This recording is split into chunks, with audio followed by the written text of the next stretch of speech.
तो अभी देखते हैं जो boolean expression, canonical boolean expression sum of product form में आया, उस आउटपुट को हम के मैप में कैसे रिप्रेजेंट करते। सिंस ये 2 वेरिएबल्स का है तो 4 स्क्वायर्स होंगे जिनका नंबरिंग 0, 1, 2, 3 होगा और वेरिएबल्स ए एंड बी होगा। तो ए का लेफ्ट साइड में होगा और बी का अपर साइड में होगा। तो पहले ए डैश, फिर ए आएगा और बी डैश और बी आएगा, क्योंकि 0 और 1 के बाइनरी ऑर्डर में चलता है। तो 0, 1, 0, 1 से चलता है, तो ए डैश, फिर बी डैश और बी। तो इसमें output f is equal to summation of 1 और 3 आया है, क्योंकि इसमें 1 और 3 वाले नंबर्स में ही आउटपुट 1 आ रहा है, क्योंकि ये सम ऑफ प्रोडक्ट फॉर्म है। तो जिसका आउटपुट 1 होगा उसी टर्म्स को लेंगे। तो इस बॉक्स में 1 और 3 में हम 1 का आउटपुट लिखेंगे, 1 लिखेंगे, क्योंकि सम ऑफ प्रोडक्ट फॉर्म है। तो इसमें 1 ही हर जिसका आउटपुट लेते हैं तो उसका 1 ही लेते हैं, और जो ब्लैंक स्पेसेस बच गया उसमें 0 लेते हैं। तो इसमें अगर देखा जाए तो इसमें पैर बन रहा है। जब 1 और 3 वाले बॉक्सेस में आ रहा है तो इसका पेयरिंग हो रहा है।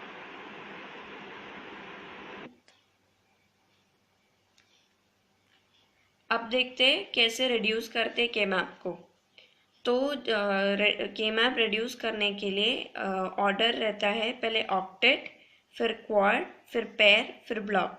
ऑक्टेट मतलब 8 का फॉर्मेशन होता है, क्वाड मतलब 4 होता है, पेयर मतलब 2, ब्लॉक मतलब सिंगल बॉक्स में आता है। तो अभी हम लेते हैं एग्जाम्पल 4 वेरिएबल्स का, ए, बी, सी और डी। तो ए बी सी डी जब ले रहे, ए बी लेफ्ट साइड में लेंगे और सी डी अपर साइड में लेंगे।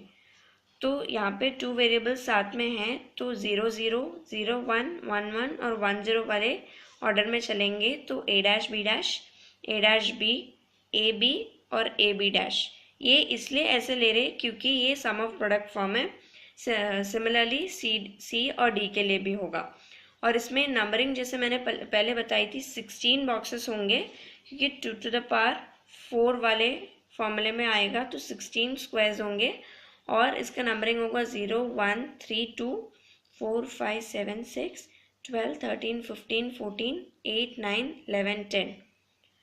तो अभी देखते हैं। फॉर एग्जाम्पल ऐसे दिया है इस के मैप में, 0 और 1 वाले बॉक्स में 1 है, फिर 3, 2, 4, 5, 7, 6, 12, 13, 15, 14, 11 और 10 में 1 वाले आउटपुट्स हैं। तो जब हम फॉर्मेशन देखते हैं तो सबसे पहले देखना पड़ता है कहीं ऑक्टेट बन रहा है क्या। तो ऑक्टेट यहाँ बन रहा है। इस पूरे बॉक्सेस में देखा जाए तो ऑक्टेट बन रहा है, 8 नंबर्स का फॉर्मेशन। तो पहला ऑक्टेट हुआ, उसके बाद फिर देखना पड़ता है कोई क्वाड बन रहा है क्या। तो क्वाड 4, 5, 12, 13 में बन रहा है। उसके बाद देखते हैं पेयर बन रहा है क्या। तो पेयर 0 और 1 में बन रहा है, कोई ब्लॉक नहीं बन रहा है, तो एज इट इज छोड़ देंगे। तो जब इसमें देखते हैं ऑक्टेट का पहले आएगा, हर एक जो बॉक्स है इसमें 0, 1, 3, 2 जितने भी हैं वो मिनटर्म वाले फॉर्म में रिप्रेजेंट करेंगे। तो मिनटर्म जैसे मैंने पहले ही समझाई थी आपको कि मिनटर्म जो है वो m वाले सब्सक्रिप्ट, स्मॉल m वाले सब्सक्रिप्ट से रिप्रेजेंट किया जाता है। तो m जो है और वो जिस बॉक्स में रिप्रेजेंट ले रहे हैं तो उस बॉक्स का नंबर आएगा सब्सक्रिप्ट में। तो सपोज 0 वाले बॉक्स लेना है तो m0 आएगा, या फिर 3 लेना है तो m3 आएगा, एक्सेट्रा। तो ऑक्टेट का फॉर्मेशन किस किस बॉक्स में हो रहा है वो पहले देखते हैं। 3, 2, 7, 6, 15, 14, 11, 10 इन सारे बॉक्सेस में देखते हैं तो पूरा एक ऑक्टेट का फॉर्मेशन बन रहा है। तो ऑक्टेट जो है वो M2, M3, M6, M7, M10, M11, M14 और M15 में बन रहा है। और जब क्वाड का देखते हैं वो 4 बॉक्सेस में बन रहा है, M4, M5, M12, M13। Pair का जब देख रहे हैं उसका फॉर्मेशन हो रहा है M0 और M1 में। अभी देखते हैं कि इन सभी मिनटर्म्स को कैसे एक एक करके रिप्रेजेंट करेंगे। तो जब M2 को देखेंगे तो M2 मतलब यहाँ पे आएगा तो इस लाइन में देख रहे तो सेम है ए डैश बी डैश, उसके बाद M2 के लिए कॉलम होगा C D डैश, तो M2 के लिए होगा A dash B dash C D dash. उसके बाद जब M3 के लिए देखेंगे तो M3 इसी लाइन में आ रहा है, तो ए डैश बी डैश है, लेकिन इसका कॉलम चेंज होगा C D में। और फिर अगर जब M6 के लिए देखें तो M6 का होगा, अब सेकेंड रो आ गया, तो ए डैश बी है M6 के लिए, लेकिन इसका कॉलम होगा C D डैश। और फिर M7 के लिए देखेंगे तो सेम रो है ए डैश बी डैश, लेकिन इसका कॉलम है C D। M10 के लिए देखा जाए तो M10 है एट लास्ट रो, तो ए बी डैश, इसका कॉलम रो चेंज हो गया, तो ए बी डैश और इसका कॉलम है C D डैश। M11 देखा जाए तो सेम रो है ए बी डैश, लेकिन इसका कॉलम है C D। और M14 का है दूसरा कॉलम, दूसरा रो है, तो इसका 14 आ रहा है ए बी वाले रो में, और इसका कॉलम होगा C D डैश। और M15 के लिए होगा सेम रो, तो ए बी, उसका कॉलम होगा C D। तो जब इसको रिड्यूस करेंगे तो ये चार जो है वो कंटिन्यूसली है, अनलाइक दिस, इसमें देखिए दो ही है, तो उसका सिर्फ ये दो देखेंगे, लेकिन ये चार कंटिन्यूसली है, तो इन चारों को देखेंगे कि ये कैसे चेंज हो रहा है। तो इसमें जब देख रहे हैं तो अकॉर्डिंग टू ए डैश ए, तो ये कैंसिल हो जाएगा, फिर बी डैश बी कैंसिल हो जाएगा, सी डैश सी कैंसिल हो जाएगा, और डी डैश डी भी कैंसिल हो जाएगा। तो जब ये कंटिन्यूसली देख रहे हैं तो इस पूरे में देखेंगे तो ए डैश ए एक है, फिर से ए डैश ए है, तो ए वाला पूरा कैंसिल हो गया, फिर बी डैश बी सेम वैसे ही है, वो भी कैंसिल हो जाएगा, और बी डैश फिर बी बी डैश वो भी कैंसिल हो जाएगा। तो इन टोटल देखा जाए तो ये पूरा जो लाइन है वो कैंसिल हो गया, क्योंकि ए और बी इस वाले फॉर्म में आ रहा है पूरे, तो ये पूरे कैंसिल हो गए।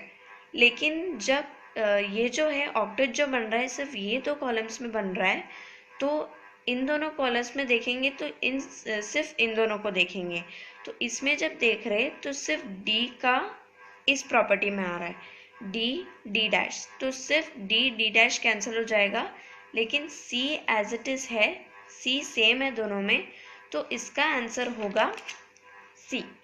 तो ऑक्टेट का आंसर इन टोटल हो जाएगा सिर्फ सी, क्योंकि ये पूरा कैंसिल हो गया और यहाँ पे डी वाले टर्म्स कैंसिल हो गए, तो सी अकेला बच गया।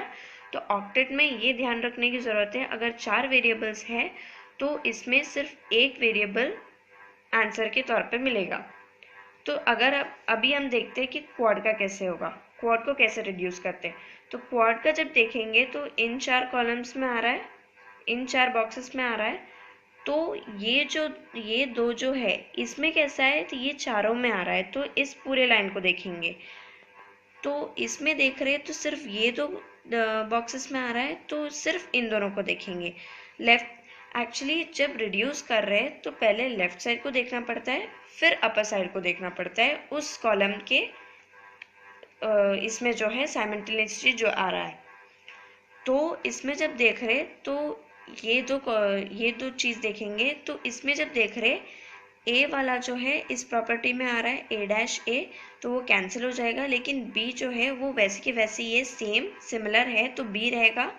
और जब अपर साइड में देख रहे हैं तो इन दोनों कॉलम्स में देखेंगे तो ये सी डैश डी डैश और सी डैश डी देखेंगे, तो डी जो है वो इस प्रॉपर्टी में आ रहा है डी डैश डी, तो वो कैंसिल हो जाएगा, लेकिन सी डैश जो है वो सिमिलर है, तो सी डैश बचेगा। तो क्वाड का आंसर होगा बी सी डैश। तो ध्यान रखने की ज़रूरत ये है कि क्वाड में अगर 4 वेरिएबल के साथ है तो 2 वेरिएबल्स बचेंगे, और ऑक्टेट में 4 वेरिएबल्स के साथ है तो 1 वेरिएबल बचेगा। अब देखते हैं कि पेयर का रिडक्शन कैसे होगा। पेयर इन दोनों बॉक्सेस में है, तो इन दोनों बॉक्सेस में जो है वो सेम है, नीचे कुछ नहीं जा रहा है, सिर्फ यहाँ पे है, तो A dash B dash same रहेगा, इसके नीचे देखने की कोई ज़रूरत नहीं है। तो A dash B dash same वैसे ही सिमिलर रहेगा, लेकिन ये तो जो है यहाँ पे देखना पड़ेगा क्योंकि डिफ़र कर रहा है, अलग अलग बॉक्सेस में है। तो सी डैश डी डैश और सी डैश डी देखेंगे तो डी डैश जो है, डी वाले जो टर्म्स हैं वो इस प्रॉपर्टी में आ रहा है, डी डैश डी, तो ये कैंसिल हो जाएगा, लेकिन सी डैश सिमिलर है तो सी डैश बचेगा। तो इसका आंसर होगा A dash B dash C dash, क्योंकि A dash B dash same रहेगा और यहाँ पे सी डैश बचेंगे तो A dash B dash C dash होगा।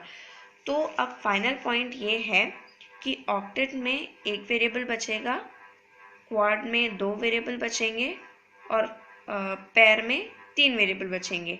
और सपोज ब्लॉक का रहेगा, सपोज यहाँ पे भी एक वेरिएबल, यहाँ पे भी एक आउटपुट रहा 1 का, तो जब इसमें देखेंगे तो ए बी डैश ये सिंगल ब्लॉक है तो ये वैसे कि वैसे ही रहेगा ए बी डैश, लेकिन जब यहाँ देखेंगे तो सी डैश डी डैश ये आएगा और इसका कुछ चेंज नहीं हो रहा है, अलग बॉक्सेस में नहीं जा रहा है। तो ये अकेला जो है वो चारों वेरिएबल को इन्वॉल्व करेगा। तो A B dash C dash D dash ये चारों वेरिएबल ब्लॉक के लिए आएगा।